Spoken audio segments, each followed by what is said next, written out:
like to party, party, party all night long. Party, party, we like to party, party, party, never go home. Party, party, we like to party, party, party all night long. Party, party, we like to party, party, party, never go home.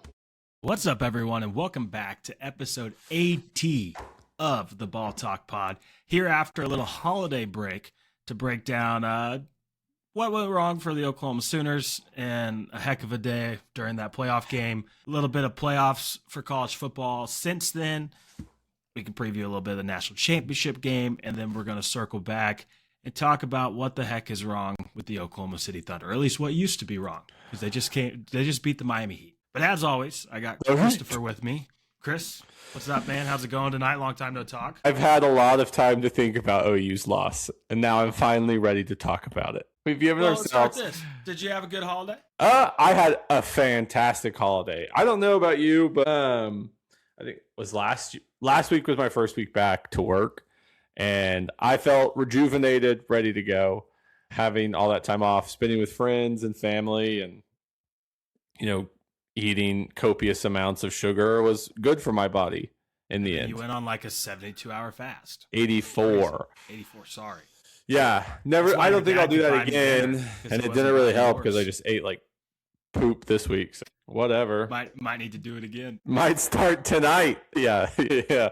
I'm just gonna start right now. Chris, tell the people what your favorite Christmas gift was. My favorite Christmas gift this year, Ben. I'm so glad you asked because it has to do with that guy in the signed picture behind your desk. Yes, that one. I was surprised by my wife and mother with a pair of the Shea Hail Clays. And For those that don't know, that is Shea's new shoe. yes, sorry. Shea's new shoe, the Hail Clay colorway, based off of his wife's eye color, is what he came out and said. So I played basketball in them with Ben on Tuesday. I don't think they won't be like a street shoe for me. I'm not that cool. Don't have that kind of. If I bought them, I don't have that could much not wear them in flow. public. No, it's strictly a basketball shoe. Won't wear anywhere else but a basketball court. I gotta say, they were fun to play in. Super Did your comfortable. feet hurt? Did your feet My hurt feet- after? No, my feet have felt better than they ever have. It's like a spa for my feet. Because that's like the shocking part. And for those who are wondering, Usually I played. basketball shoes, it takes a time or two to really break. They were them. really comfortable, and I have pretty wide feet, so I was pretty surprised. I would say I played with them unzipped and zipped, and both felt good. If you didn't, like, for those who don't know, the shoe has a zipper on the front that hides the laces. because he really wants good- a diverse shoe. He A wants really diverse good quality shoe, I would say, and I had a blast playing in them. Really, really fun. What was your favorite Christmas gift? shoe. Ooh. Mine was also shoes. My parents got me a pair of Nike Air Max 1s that I've been rocking as a bit of a like louder casual tennis shoe to style it up. Louder. Why? What makes them so loud? Do they have speakers? It's just unique, and I wish they had speakers. That would be I don't unique. know what I'd play. I just play ball talk on them the whole time, just to make. No, you'd have to people play hear jump. us. I can't jump. Like crisscross. It would be that'd be like a sarcastic playing of it. Like, Yeah, I but that's can't the jump. joke. Look at the shoes, Or you could play the whole script of White Guys Can't Jump just on a loop. just on a loop. Yeah. We'll see. We'll see. Something to think about. Something to think about. Innovators. But yeah, no, it was a good holiday. Skiing took up a lot of mine. Yeah, Ben dominated the slopes per his own recollection. I was very confident going into skiing for the first time in 5 years. And I texted literally everyone I know that skis or has skied with me and said, like, I told them all going in, I was very confident. The first day I go out and I crushed it. I felt amazing on this. Crushed it. Like, it was like I'd been doing this my whole life. Is how I mean, felt. it's like I riding looked a at a bike. video though. It is not how it looked. I did It's not not look how it like felt. It's not No. how it felt. Yeah. I felt great, but Bailey videoed me coming down one of the runs, and I was like, I felt cooler than I looked. Felt cooler than I looked. But I texted everybody that I undersold it, and I got to see that video now. yeah, it might be deleted from the internet because it wasn't cool enough. But Well, it's not. Yeah. Well, you can my send it mom's to me always told me separately. that I can't get into skiing though if I'm going to continue to golf because she was like, you can barely afford one expensive hobby. So we'll see. We'll see. It was Yeah. a good time. I Crested Butte was a great time. Great Crested Butte's town, awesome. Great skiing. Great time with family. Great food. Dude, Great Secret people. Stash. Yeah. Secret Stash. Oh my gosh. What pizzas did you end up getting? Did you get the French fry pizza? No, but I got the crack fries as an app. And Yeah, ate one of those them are great. myself. That was Did you get the amazing. fig pizza? No, whatever the like big meat one was. I don't know that one. I'd have to go back and look. It's that one, and then my mother-in-law and sister-in-law Bailey. Oh, they have a Thai pizza that's really good. Well, they got one with like a bunch of arugula on it. That's the Thai pizza. Really? I think so. Maybe I don't know. I don't know. Delicious I'll have to look pizza. into it. They have Secret Stash. Sponsor the pod. I'll talk Man. glowingly about you. man, Secret Stash. Send this to the right people. Hey, people that listen to this go to Crest Butte. So this could be a mutual thing. That's true. But Chris, great holidays. But it kicked off with what I think is one of my favorite game days I've ever had for OU. So fun. We got down there so early. And I don't regret it. No. loved it. I mean, I was asleep in the chair by noon. I had to come back to life. I mean, I lived What? 2 days is what I tell everyone. yeah. Because we left. The morning was so fun. We met the flight crew that was going to fly the fives over the The walking stadium. champions. Yep. Yeah, because they couldn't do it at night, and they handed us all patches. So fun to like go and They have a had some steak. cool merch too. So if anyone was at the tailgate and wants some more of their merch, Yeah. Zeke's a friend of mine. So just let And me know. then they came and buzzed us. It was low, and they put the afterburners on, and it really got my juices flowing. And that was like 35 minutes before kickoff or whatever. No, it was not like 35. 2 or 3 hours. It was like 2 hours before kickoff, was so the we were walking all champions. feeling really good. I mean, the But, pregame was just awesome.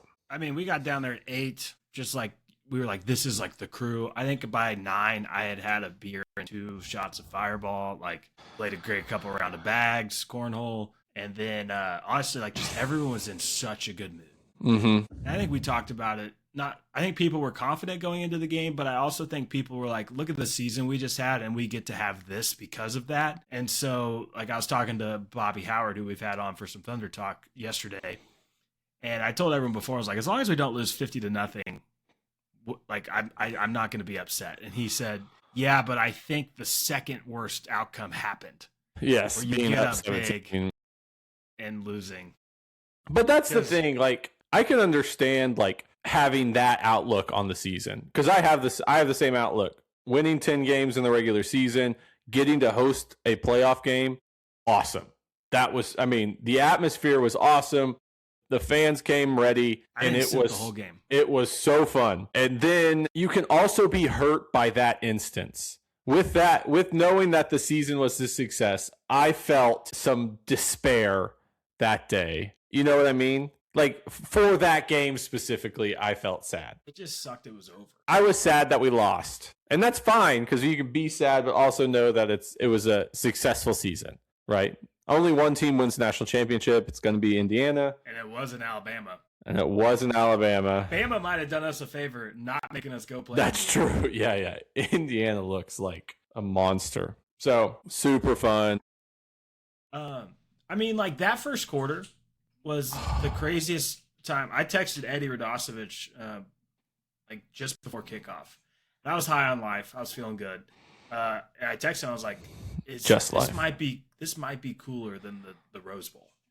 Like just like the vibes, hosting a playoff game. Mhm. Like the stadium was on fire. That like they do that walk from like the 20 or 30 every game, and most everybody was already in for that. So that was very, very cool. And I texted him that I was like, I think this might be cooler than the Rose Bowl, and he just said patience because I Oh. think he said that because he was owning up to like this has the chance to be that level of cool. And Right. going up 17-0 and like it trending that way, it was there. It was there. And then obviously it kind of came crashing down. And What of those 3 plays do you think was the turning point? Was it the dropped third down conversion by X? Was it the punt catch reception or receiving the punt by Grayson Miller? Or was it that interception by John? I mean, they all happened like within like 5 That's what I'm saying. Like those three stick out in my mind still to this very sad moment, stick out in my mind as like the collection of kind of where the tide turned, pun intended. I think You go ahead if you have one. I think it starts with the third down because I saw it the way John Mateer could have ran and no. I think it's a drop punt by Grayson Miller. I think honestly That's the the play. argument is it's all three of them. Well, It's a right. tie. But you had to choose if you had to choose one. So I think the drop pass, everyone's mad at Mateer for not throwing it. If he For doesn't throwing throw it. that, yes, he picks it up. But those are the passes that we've been begging him to make for ever since he got hurt against Auburn. That's why I'm I not said going to get mad at him. that's why I'm not mad about that one. Because fine, he makes that. We're still up 17-0. If Grayson Miller receives that punt or fields the punt and kicks it away, no. Because it was 17-3. It was 17-3. 17 I'll bet you $1 billion. I don't want to bet $1 billion, It was but 17-7 because they scored on a fourth down play. We were up 17-0 and they scored on fourth down. If we stopped them there, we would have the ball. no, because it was going to be 24-0, right? 24-7. I think so, but you're What probably happened right. was they scored. We get the ball back. We have the opportunity to go and score off of that Xavier Robinson catch, which, by the way, he had surgery last week. So obviously whatever he was dealing with was pretty substantial. Should be fine by next season. He drops that pass. Grayson Miller drops the punt, which I think in terms of execution, the hardest one to swallow is that Grayson Miller just like lagged out and didn't know how to catch a punt. Like he caught it and dropped the ball like he was going to kick, and his leg just didn't go forward. Like I don't Yeah. know what it was. He's had a good year, and it's kind of like when you look at that November that OU football had, they made all the right plays. Mhm. They won special teams, they won defense, and offense did just enough. The offense looked pretty good, specifically to start that game. Defense was fine, but like special teams, it came crashing down. And Mhm. so I think it's the punt because the reason why I know it was 17-7, the defense held them to You're a right. field goal after that, and then Right. they picked six. See, I thought the pick six made it 10-7, and then they scored No. a long touchdown. Pick six tied it up, Yeah, and that was deflating. I think obviously it's going to look like it's on John Keontez Lewis. There was a miscommunication on what route he was going to run because he was not near that ball. But those three plays specifically just kind of like summed up the night. It Mhm. was like we're on the cusp of greatness, of pulling away. If you go up 24-7 in that game, it's probably over. Mhm. I thought it was over 17-0 with how much I trusted our defense. For those three things to happen, obviously it's a gut punch. They battled back. They bring out 50 Cent to start the fourth quarter, and then we score. a We play or get two within later. 3. Yeah, like we had a chance. We had a chance. Also, that 50 Cent, apparently Alabama plays that every Friday practice or something. But that's what's so like this whole like finding your own song. Like It's so tough. you can't do that. You just have to lean into what's yours. The only people that really have it is like obviously Bama has Dixieland Delight, which I think is actually about Tennessee, right? Mhm. Or It's someone written by from the band Tennessee. Alabama for That's what it Tennessee. is. And then obviously Tennessee has Rocky Top. West Virginia that has was- Country Road. I mean, like there's some that are like written specifically for it. Right. The Mini Men thing, like it was the closest you got to It like, worked. a fourth quarter song. It worked. I hope it continues. But Deion Burke scoring there, like the stadium was back, and it's like we're gonna do this. Like Mhm. like they let us hang in too long. But then Ty Obviously Simpson it made didn't just happen. too many good throws downfield. And we had Tate Sandell. Like that was like the hardest part. Is like Tate Sandell missing 2 field goals. The first one, it was like it might have gone in, but because it like barely went over the top of the field goal, like of the post. Mhm. So it was close. The other one was just short, but all in all, it was a blast. It was so much fun. Really good season. Great season. I'm very excited for next season now. We're in the middle of transfer portal season. We just had a great start to that. It'll be interesting to see what goes. I mean, there's no more spring portal. Mhm. Like last year, we got Jade Knott, the savior of the season, in the transfer portal, and I don't care about the spring but portal he came anymore, in, it seems. spring. And like one of the things that always happened during this transfer portal era of college football, people will lose jobs in spring football, or like they'll realize they're not going to start and then transfer out. Well, now they've changed it. January 5th, I think, was the official first day last Friday, I think, into this. Like there's one more, it's a 2-week transfer portal period, and there's no other transferring allowed.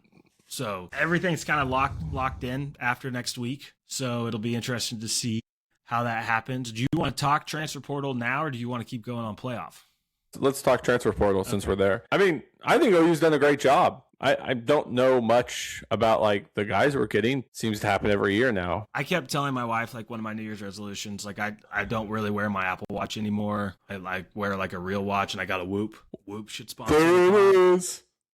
because I'm trying to get a little more unplugged, a little more present in the moment. Hashtag Transfer portal hang up, hang season out. has not been good for that. I've been very engaged in that. But all in all, Then give us the lowdown, Benno. Give so us. in terms of Talk like to the me like bad I'm in news, kindergarten. the bad news in terms of people who have transferred out, there's been 20 plus, but a lot of them are the people that you would expect to transfer out. The ones that have kind of hurt, number one is Marcus Strong, who's going to be the backup defensive tackle this year. He's had like he had a safety. Did this year he against get Temple. picked up somewhere? Clemson.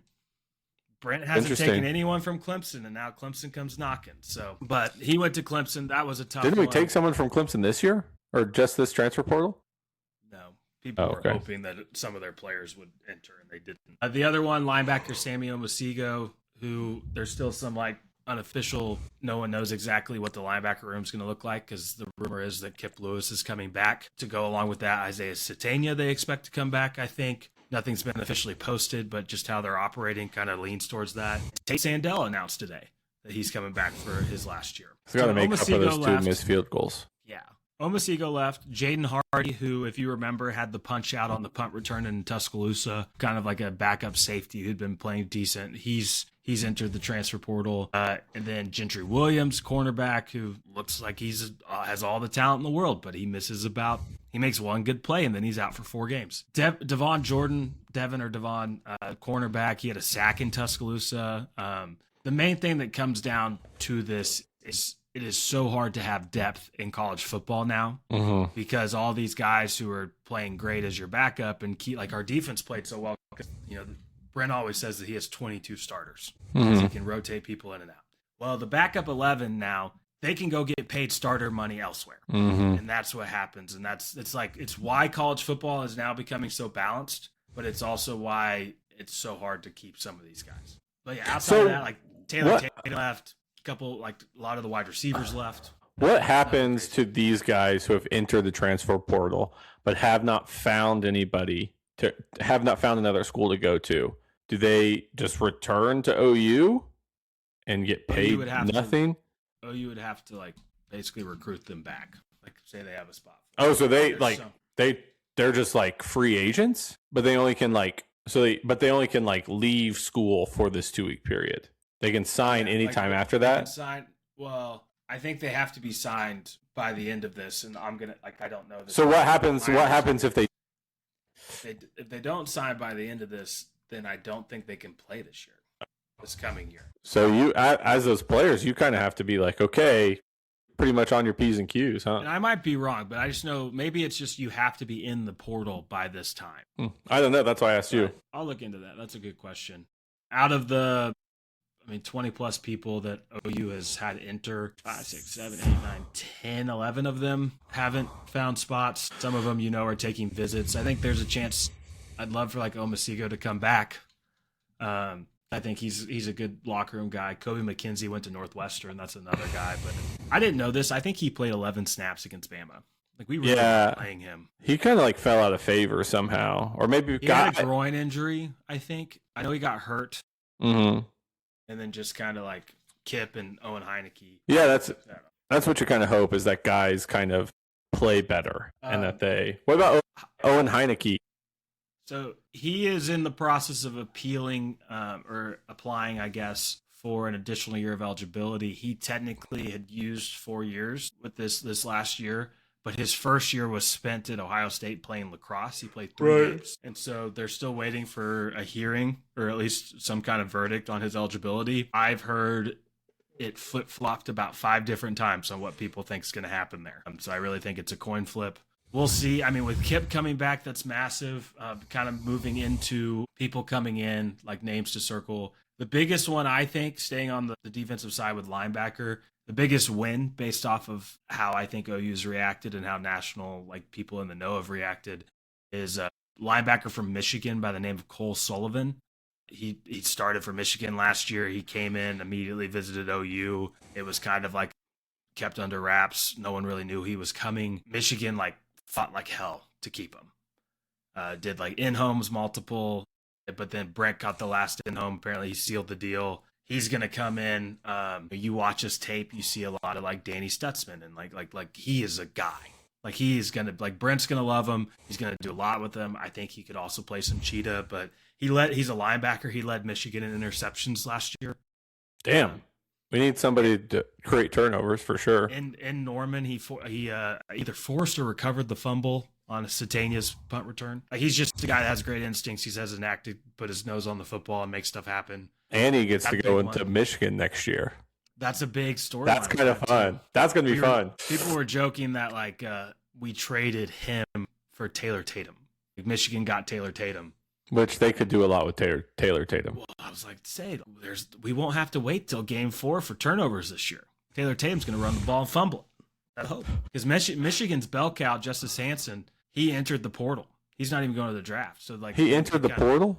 Yeah, because do they have a coach? Kyle Whittingham, the Utah coach. Oh, I gotcha. So it'll be interesting to see how that looks. The other big name, amongst others, I guess I'll start with this. We've signed 2 tight ends that look like maulers, who will be playing for your new tight end coach, Jason Witten, this year. Which is cool. I don't know if he coaches well, but if it turns out I hope it turns out better than DeMarco. Not to say DeMarco hasn't turned out fine, but Jason Witten has a 5-star son. Linebacker. So you can pencil him in next year's recruiting class, which is pretty cool. But it's Hayden Hansen from Florida and Rocky Beers from Florida, Colorado Reagan State. Beers' brother, who is a center for OU. Well, yeah.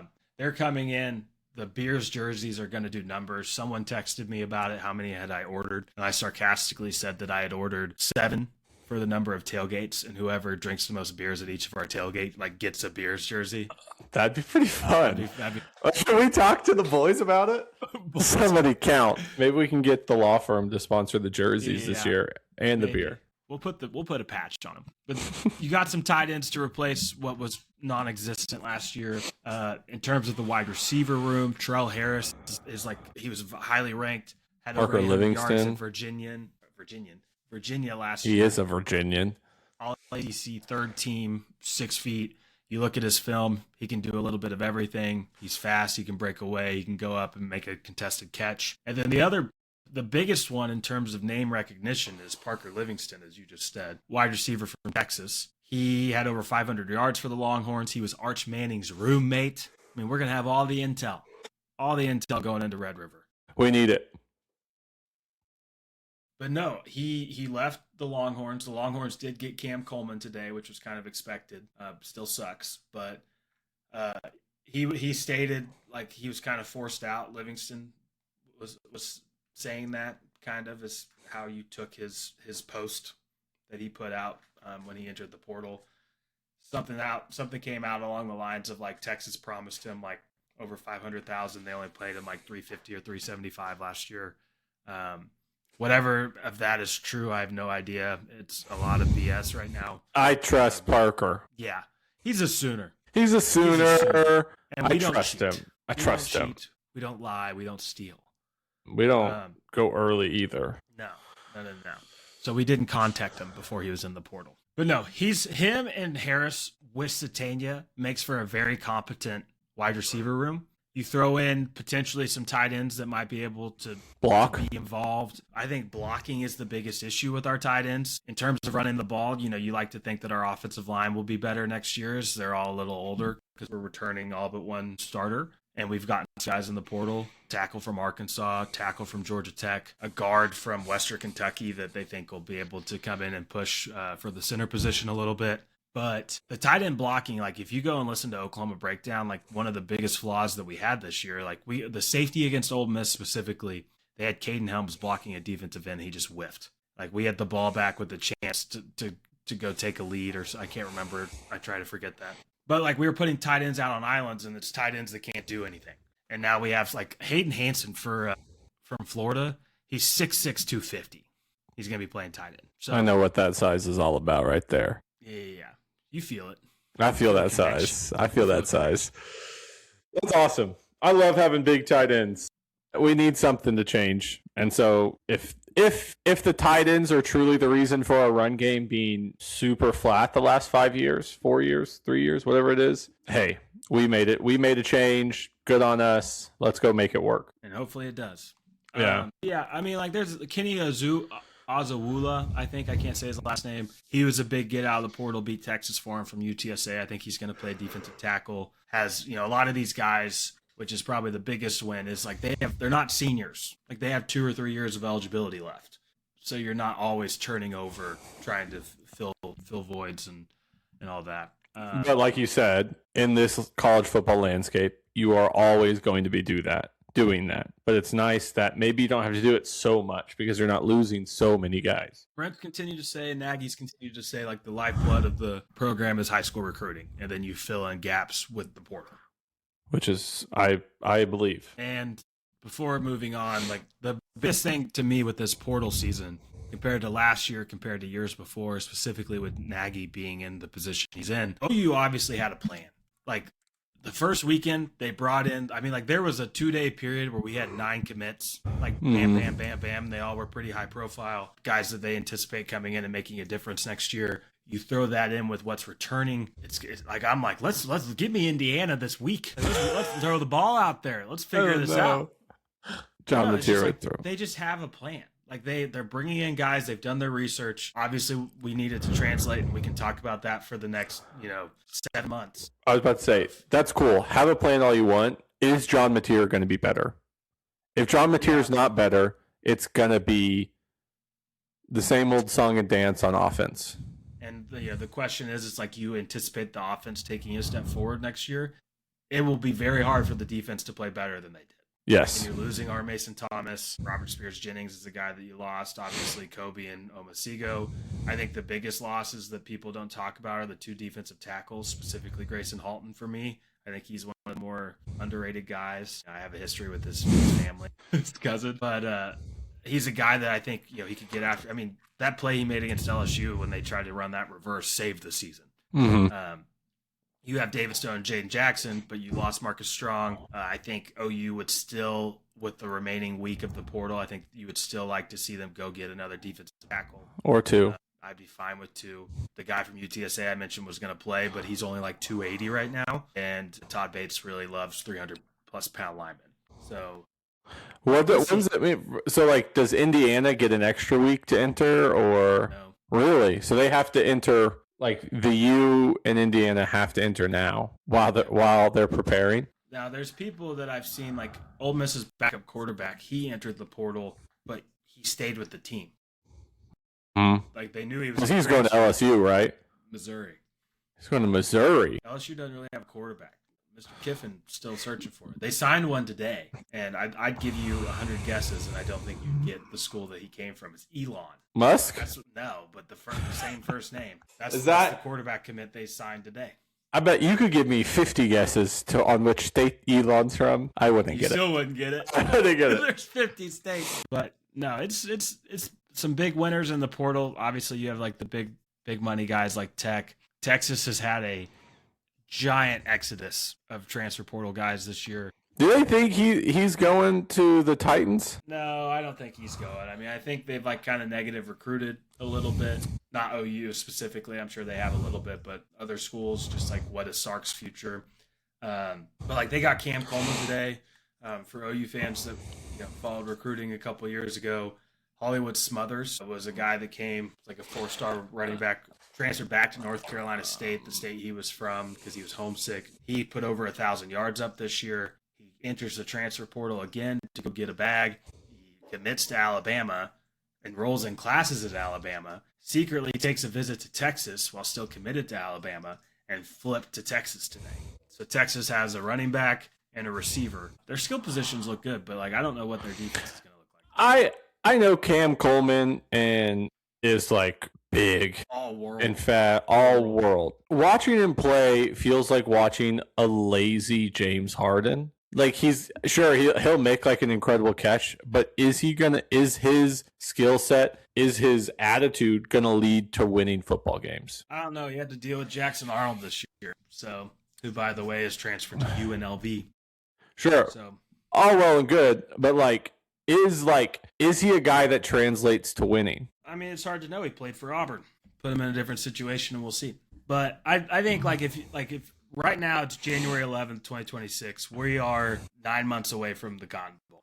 I know. That's why I'm asking this question. My answer to this question is I don't think Cam Coleman's going to make the difference between winning or losing in Dallas. No, I don't either. And we have to at least score a touchdown saying that this year. like we're going to win, even though they have Cam Coleman. I'm saying Cam Coleman's played in Norman before and we beat him. He's a phenomenal receiver. He's going to be in a better offense with a better quarterback. So he might put up stats. Like, it will be hard to stop Texas this year. That's what we said last year. But, like, their offensive line, I don't know how that, like there's so many facets of that game. You should worry about Cam Coleman. You should worry about Arch Manning. They have another former OU commit that committed, Raleek Brown, who was here. Lincoln's last year committed and went with him to USC. Wow. Arizona State put up with over 1,000 all-purpose yards this year. I think he was first team All Big 12 running back. He's in Texas too. So they have Texas is always going to have guys, but that's never been the issue with Texas. So we'll see how it all gels. We don't need to do a whole preview pod on the Cotton Bowl 9 months before it happens. No. Here's what we do, Ben. We chop this up, and this is the podcast. Yeah, we don't have to record. We don't have to record that week. Yeah. Yeah, Chris, what's your prediction on the score in the Cotton Bowl this year? 31-6. 27. They don't score a touchdown this year. 27-19. Okay, nice. I'm just going to leave it at that. I don't know which side is what. I hope we score a touchdown this year. That's the goal. Be awesome. That's the goal. Be really cool. But yeah, we'll kind of dig back into the portal after it finishes up. I think there'll still be some stuff coming out for OU. We'll see. We'll see how it goes. Chris, anything on the playoffs you want to talk about before we talk a little Thunder? I mean, Indiana's awesome.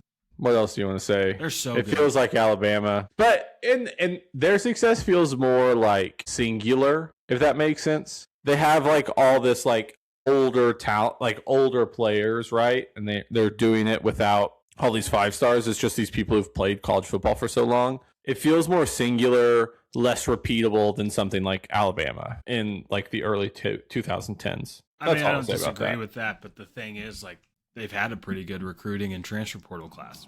I'm just saying, like, the way they're doing it this year seems very singular. I'll say this, kind of how I felt about the Thunder last year. Like, you're always like, you look like you're set up for a decade. You better go win one. Mm-hmm. Like sure. They need to make sure they win this year because you never know if you'll have another chance. Yeah, Miami beating them would be crazy.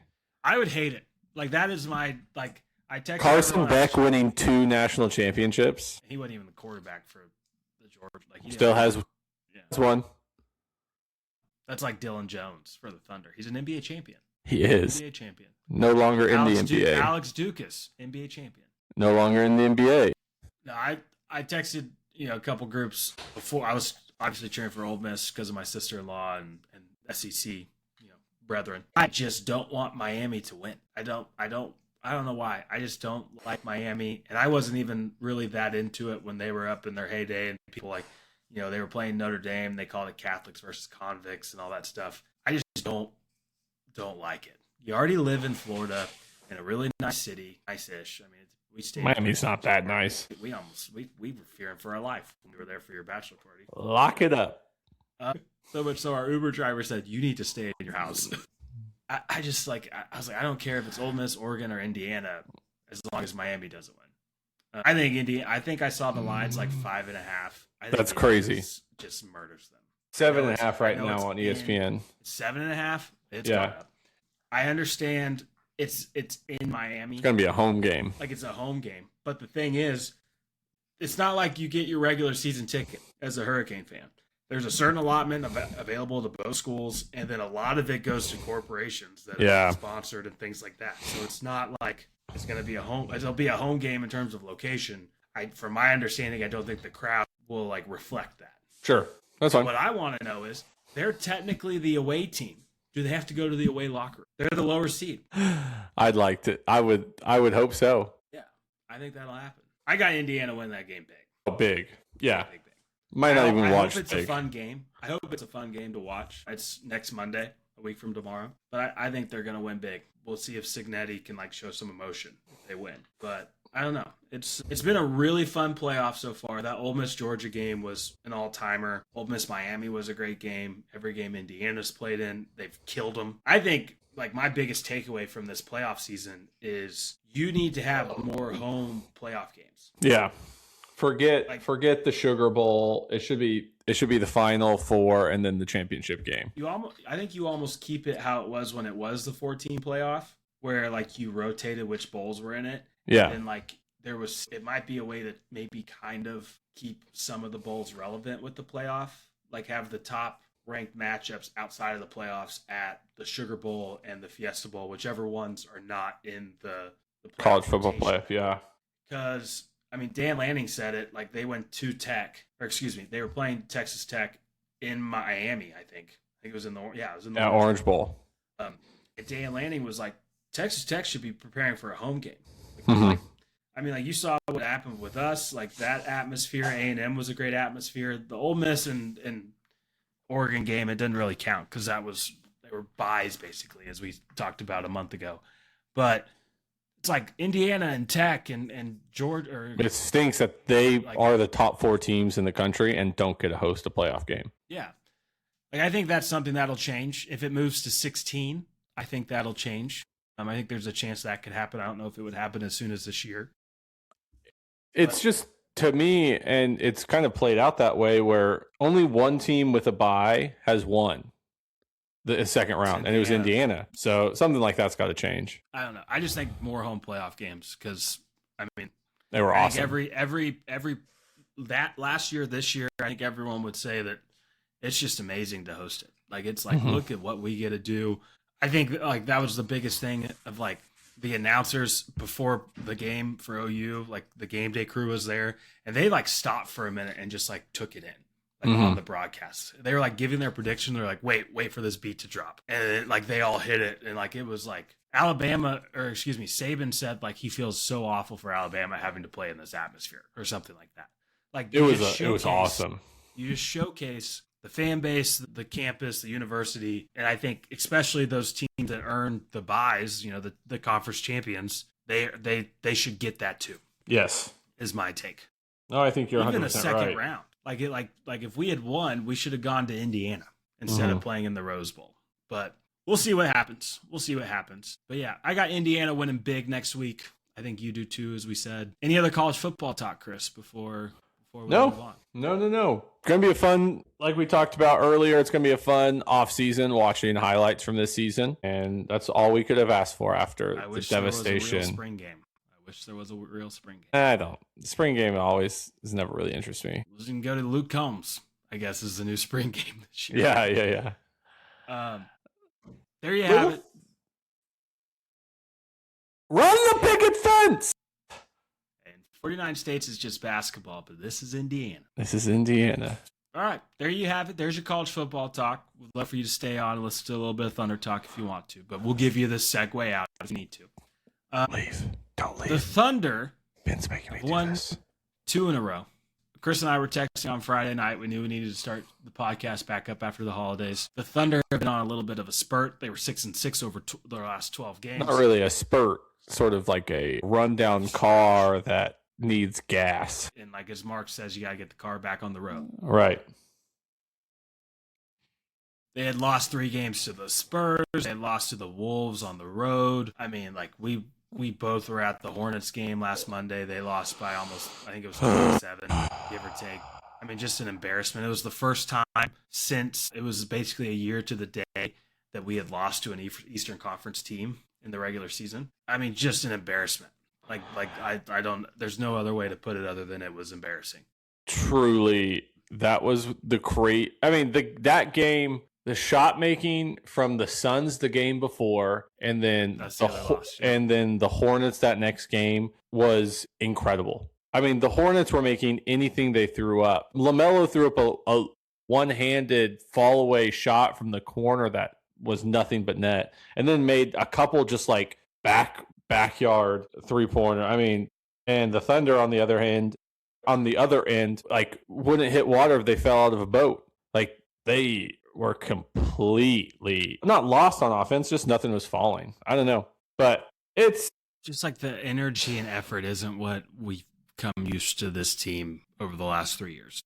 right. At that Hornets game, we saw more effort and like intention to try to win a basketball game when we were tanking. Yes. Yeah. So I do want to read something. Let me Floor is read yours. something for you. The sky falls on every NBA team at least 2 times a year. You may play horrible for weeks, maybe a month. You don't want to have several months. The team has to have a sophisticated competitiveness to them to understand that while you're going through it, that's the solution. The regression is, okay, you can keep pounding through this and working through it. I think if you have the right principles, right mentality, and right temperament, you can work through and become a better player and a better team. Sam Presti Chris, said who said that? Okay. Sam Presti said that. And I think I was angry, or not angry. I was on my way back after we beat somebody. Who did we Jazz? beat? The Jazz. After we went to the game together, we beat the Jazz. I made a note. Let's see what I said. I'm very It's- curious to see what this is. Yeah. It talks about how I'm so happy to have like Sam and Mark as our head coach and our general manager. It's like having LSU as our head coach, or it's like having Nick Saban leading your program instead of, I wrote Lincoln down Riley, the LSU coach who got Lane fired. Kiffin, Brian No, Kelly. Brian Kelly. It's just like so different to have like a stable body leading your program instead of someone ridiculous like Brian Kelly. And that's what it feels like having Sam, And Shay, Mark, to an and Mark. extent. Yeah. I was saying we were texting Friday night, I think during the Grizzlies game where they got down 21 points with Shea, Chet, Kaysen, Hartenstein, 5 or 6 of the top 8 or 9 guys were out. Mm-hmm. And we sent a text of like, hey, we need to get this next pod scheduled. Yeah. because Obviously something isn't working. And they come back from 21 down. And then they beat a decent Miami squad tonight in Oklahoma City by double digits. And that third quarter specifically looked like Thunder basketball. And I think Ball Talk saved the Thunder. I agree. That's the bottom line. Put that on your headlines, Tulsa World. Take that for data. Take that, ESPN. It's also like the way they've gotten back to we played so horribly. The internet is just the landscape and the environment we have on the internet is like so reactive. Everything is a microcosm of the season. And you're seeing, like I said, leaders like Sam Presti and Mark Daigneault not be reactive. And they keep pushing through and pushing through and stay the course. And you can kind of see the light at the end of the tunnel here because these people don't live online. Twitter and X or whatever you want to call it is not reality. He has a burner account. It's not reality. Everyone is just so reactive, and it's just like in the throes of their passionate fandom, and they can't believe that their team is losing to the Hornets. And in reality, they're An NBA team. They're like the Hornets Right. are actually kind of like not on the up. and they've been but shooting the ball really well. Like the Hornets are like number one since like December in 3-point average or something like that. yeah, So they got like some good young guys. like The Jazz have a couple it's- guys now. It's like Keontae George is good. We talked about that. Yeah, it's the NBA, and it's like the Thunder are people as well. They're not like machines, and so they will falter in both energy and decision making. well, it goes to show how incredible the run they've been on Right. is. Like that is not normal. Mm-mm. Like, you win the championship, like you go 68-14 last year. I mean, like I think what did we have? Like the second or third most wins in a championship season all time. 84 wins last year. First seed with 57 wins the year before. We're on track to be the number 1 seed for the third straight year, which I think has only been done like 2 or 3 times in the history of the league for the same team to be the 1 seed that many times in a row. I think it was like the Warriors and like the Dynasty Celtics, and it's like the upper echelon of teams. And I mentioned I talked to Bobby yesterday, and he was like, this team are still like far and away the favorites. They just might not be like that, 74 team, Yeah, which is fine. fine. I predicted at the beginning of the season that it wasn't going to be a historic season anyway, so I should have seen this coming. You did technically. I You did just see don't this coming. mentally know that sometimes. Right. Sometimes I get down. But and from what I understand, it's more predictive of postseason success the first third of the season or the first 25 games is more predictive of how a team is going to play than the middle portion of the season where people are tired, lots of people are hurt. It's going to be fine. If they played the way in the playoffs that they played the first 25 games, the Thunder are going to kill it. I mean, just run through the playoffs like Shea wants to. You know what I mean? They're going to win the finals in a manner that Shea is impressed with. Well, and like another note is like, one, it shows how good Shea is, because I think one of the bigger things is like the rest of the team isn't shooting well. We're shooting horribly right now. That was a big reason why we kind of pulled away from Miami as we started hitting shots. Shea is like I mean, they're sagging off of every player on the team. No one scares him. Yeah, there was a time tonight against the Heat where he got triple teamed and we still didn't get an open shot. But they were sending multiple guys at him every time he kind of got close to the 3-point line tonight. And he's still scoring. I don't know what he scored tonight, 28, 30. But I think just he had a monster. 27, something like that. He didn't even score in the fourth quarter. But I mean, it's been something crazy. He's very underappreciated, I think, across the NBA landscape. This team is still great. I think like my biggest storyline is can we get Dub back? A lot of people are going to be frustrated with him. He obviously isn't shooting it as well. His last 2 games, he's looked pretty good. But he even said in a postgame, he's like, this injury, this wrist injury that he had, it's not like, okay, you have the surgery and you're back.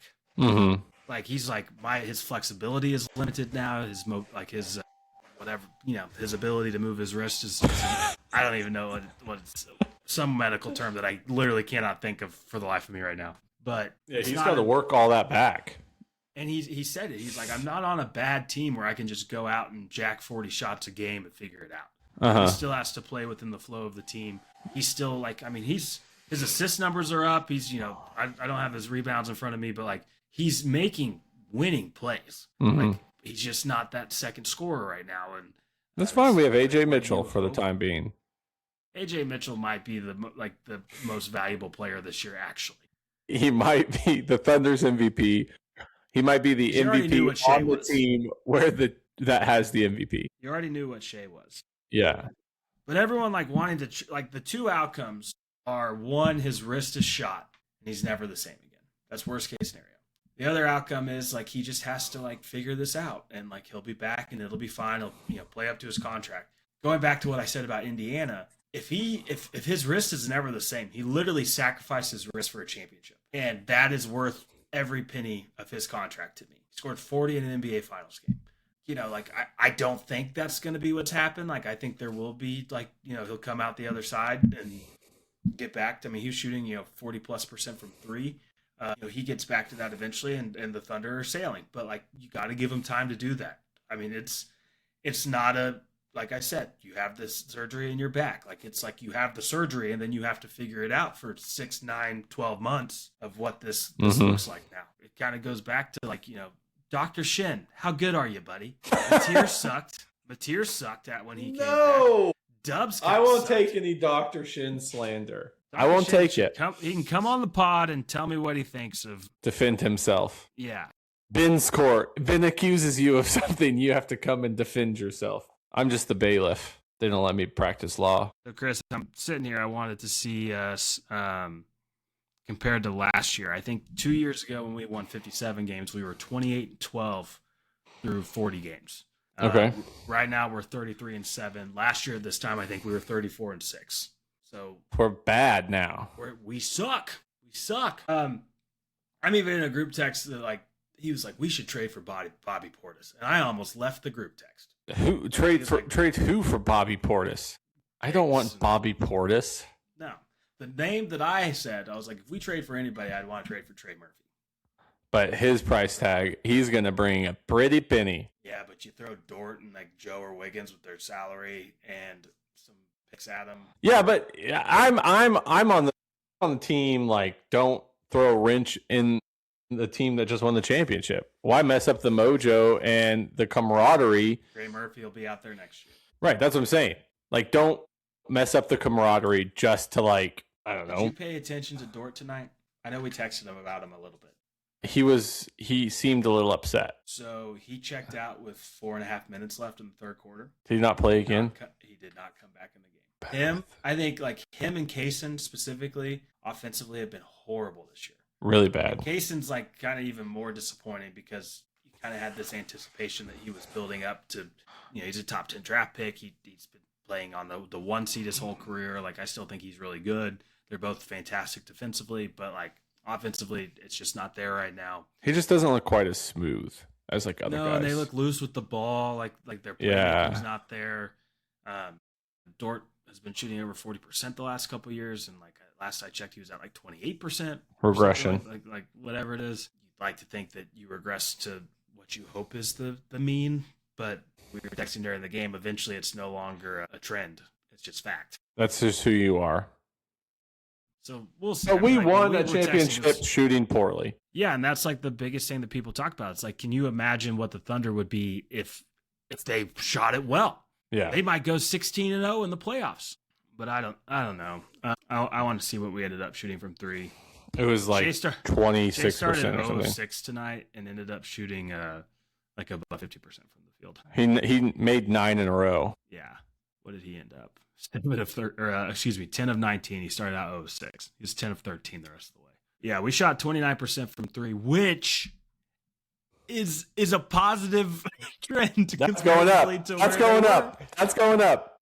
And other teams are just shooting lights out against. Like the Heat shot 53%. Like you said, the Hornets and Jazz both shot well. Suns shot really well. If the Thunder figure out their shooting, it's like they could win out. That's how good that team still is. Mm-hmm. Everyone, they went on this skid. Take a deep breath. Take a deep breath. It is January 11th.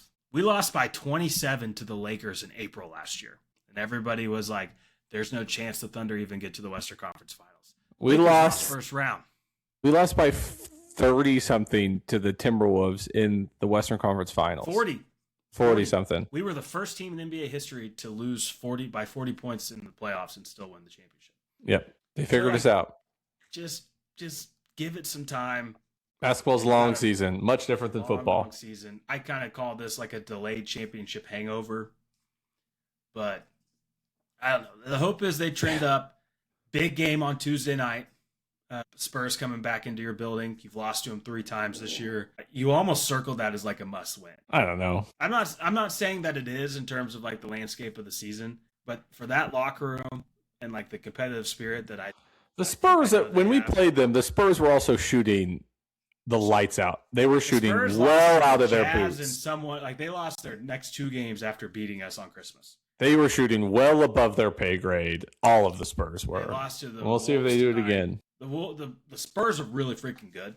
I'll give them that. They're way ahead of schedule. And we'll see how it goes on Tuesday night before really breaking down similarities and how we could see that happening. Because, the bottom line is it's like they play a lot like us, but all of their guys are top 5 picks instead of, finding, undrafted guys. So we'll see. We'll see. I think it'll be a great game. I'm excited to be there. We need to win. We play them 2 more times this year. Once Tuesday night in Oklahoma City and one more in San Antonio later in the season. We got some games with the Nuggets coming up. Jokic is still out. He's probably 3 to 4 weeks away. I mean, they're saying with his injury, when he comes back on this timeline that's, hasn't even been officially established, he would have to play every game the rest of the season to qualify to win the MVP or NBA. That's just to be reevaluated, right? I don't know. Some people say reevaluated, and then it's like, yeah, he's playing. But I thought like the Thunder are like he'll be reevaluated in 14 weeks or 14 days, and it's like we reevaluated him. He's out 6 more weeks. Yeah. But we'll see. Like Hartenstein's been out for a long time. He has a soleus strain, which is tied to the calf muscle. And it felt so nice to have Jay Willie back tonight, though. He was massive. It was like I tweeted out during the game. I was like, I already feel 100 times better about this team just because Jay Will's back. Mm-hmm. Something to say about his positivity, man. I love positive people. Rebounds. And love a good rebound. Rebounding's good. Rebounding's great. Yeah. Yeah. But we'll see. All right. See. This is when the playoffs, not playoffs, but the NBA season kind of starts revving up.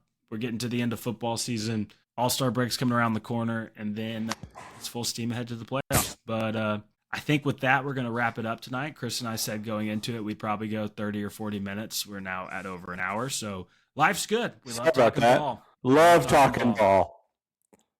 Talking But with ball. that, appreciate I'm everybody for talking listening. ball. And we'll talk to you again soon. See Talking ya. ball. All night long. Party, party, we like to party, party, party all